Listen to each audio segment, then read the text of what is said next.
Tapi kalau saya punya 100 ekor sapi betina, Iya. dari 100 ekor saya bisa main di 60 ekornya. 60 ekor kali 10 udah berapa uangnya? 600 ya? 600 juta. Dari 100 ekor kita ambil 60%-nya loh mas. 600 juta. Operasional nggak gitu gede. Nah, ini mas, saya ada satu lagi nih. Mungkin ke depan sapi-sapi pejantan ini akan saya kurangi mas. Nah, saya mungkin target saya ada beberapa lahan yang lagi saya bangun itu 1, 2, 3, 4. Itu nanti fokus ke betina mas saya. Breeding. Kenapa harus breeding? Jadi gini, saya dalam 2 tahun ini saya punya bandingan Iya. antara pejantan dengan Betina. betina.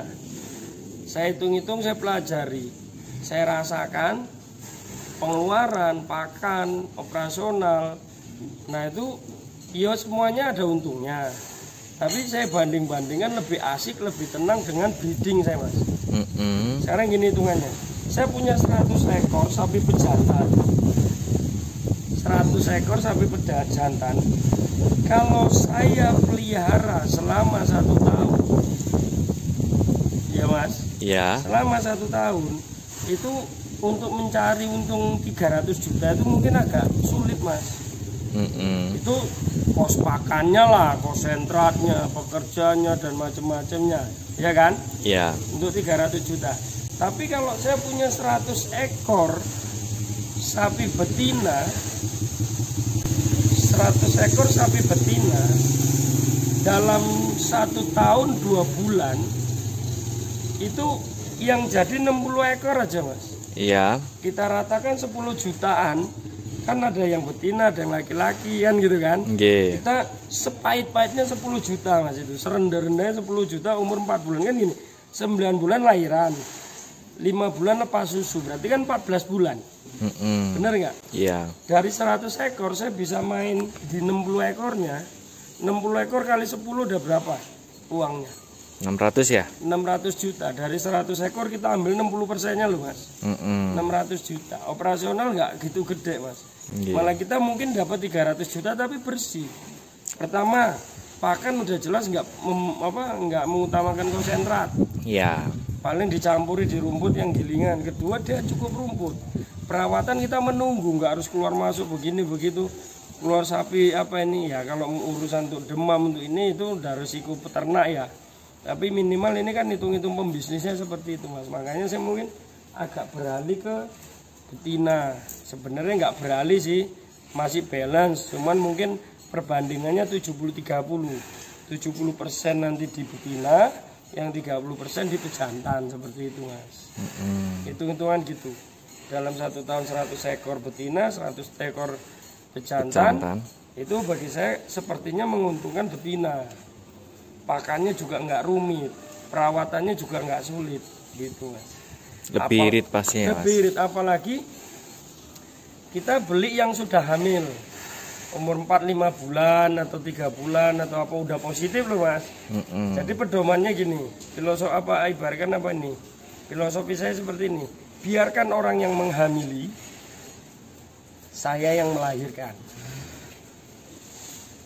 Itu. Nah, biarkan orang yang menghamili, saya melahirkan. Jadi saya beli betina hamil umur 3-4 bulan 5 bulan, nanti saya bawa ke kandang, saya bayari, nanti saya yang melahirkan gitu loh mas. Saya yang membuat dia lahiran gitu. Nah itu jadi dilihat lagi, maksudnya kalau bisa ya sapi-sapi betina itu yang jenis. Jadi harganya simental ataupun limosin nah, itu ya. Dia punya harga tersendiri. Karena kalau PO yang kita pelihara, bukannya kita berarti tidak boleh memelihara PO juga bagus, tapi yang harus ada jelas keturunannya. Jadi dia sapi itu besar, harganya ada. Gitu. Ya mesti cari harga yang stabil dari anakan itu ya mas. Nah, kalau sapi metal limosin kan harga stabilnya kan ya kita ambil aja. Kalau betina ya itu, ataupun jantan 10 juta tadi yang Anda utarakan itu ya mas. Kita kasih harga terendahnya itu ya. Paling rendah itu 10 juta yang jantan atau yang betina, 10 juta. Diratakan selama sebanyak 60 ekor. Dari 100 ekor, 60 ekor yang jadi. 10 ekor apa 60 ekor itu dikalikan 10 juta. Umur 5 bulan loh, nggak ada pedetan loh harga 10 juta loh Mas. Saya beli pedetan itu dia kan kita nggak ngerti super enggaknya kan.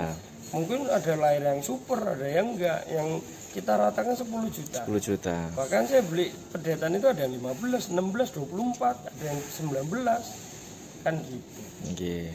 Jadi ada yang 13 itu pun kalau yang standarnya yang biasa lah ya. Bulan itu 12-13 juta pejantan. Kalau perempuan 10 jutaan makanya saya bilang itu diratakan 10 juta dikalikan 60 ekor dari 100 ekor 60 yang produktif 600 juta dalam 1 tahun. Pemutarannya Mas dia tiap bulan kita bisa muter. Yang ini lahiran, yang ini hamil. Yang ini lahiran, yang ini hamil. Mantap gitu. Ini. Jadi ini salah satu apa ya mungkin metode inspirasi yang mungkin bisa diterapkan oleh masyarakat lainnya juga ya Mas Joko ya.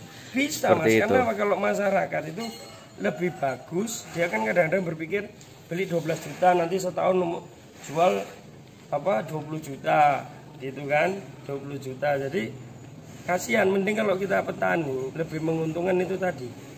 Beli indukan yang super buat lahiran, super lagi karena apa? Anaknya kita dapat, babonnya udah nggak ngelahirkan masih bisa dijual. Iya, untungnya double gitu ya. Untungnya double. Jadi syukur-syukur masih produktif lagi ya Mas ya. Karena kalau petani yang biasa dengan penggemukan, dia kayaknya sulit Mas. Kenapa? Bukan kita mau ngerdain penggemukan itu, namanya niat penggemukan, pakan itu harus jelas. Pakan itu harus pul-pulan. Nah kalau kita niatnya penggemukan, gemuke, tapi makanya jerami, cuman dedek diawur-awuri gimana dia mau gemuk gitu loh Mas. Iya. Kalaupun gemuk dia prosesnya masih lama, masih tahun-tahunan. Ya banyak petani sih dengan jerami dengan apa aja sapinya bagus-bagus, tapi kan prosesnya lama Mas, 2-3 tahun. Efisien waktunya kurang lah gitu. Jadi agak apa ya? Agak terlalu menghabiskan waktu lah.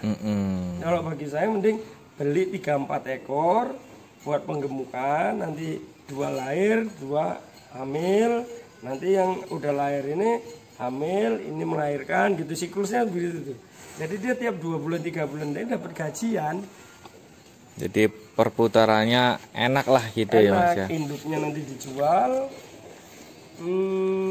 Anaknya dijual, induknya bisa produktif lagi, nanti muter seperti itu. Dan kalau bisa jual pedetan sak pepet-pepetnya kalau bisa yang sudah lepas susu. Minimal 4 bulan lah ya. Nah minimal 4 bulan. Kalau 3 terlalu kecil kasihan juga nanti kalaupun mau dirawat sama petani juga mesti nyekeli, belum siap lah untuk makan hijauan. Nanti kalau kita jual ke petani dengan pedet yang tidak lepas susu, petani kasihan karena apa? Di petani belum tentu dia pakannya super. Akhirnya pakai centet, potongnya gede. Tapi kalau dia sudah lepas susu, walaupun dia pakannya sederhana, dia akan stabil terus. Kan gitu. Contohnya saya ini Mas, saya kan belum lepas susu udah diumbar, jadinya bantet. Gitu ya. Jadi intermezzo. Kadang-kadang kalau kita ngurusi sapi ya kembali lagi ke diri kita lagi Mas. Kita pandang diri kita seperti saya jelaskan tadi, saya luka kok seperti ini. Loh, sapi juga terapi. Alhamdulillah udah makan, udah ini. Walaupun mungkin seperti apalah intinya. Perlu diterapkan gitu ya Mas. Oke Mas, sip. Intinya selalu semangat.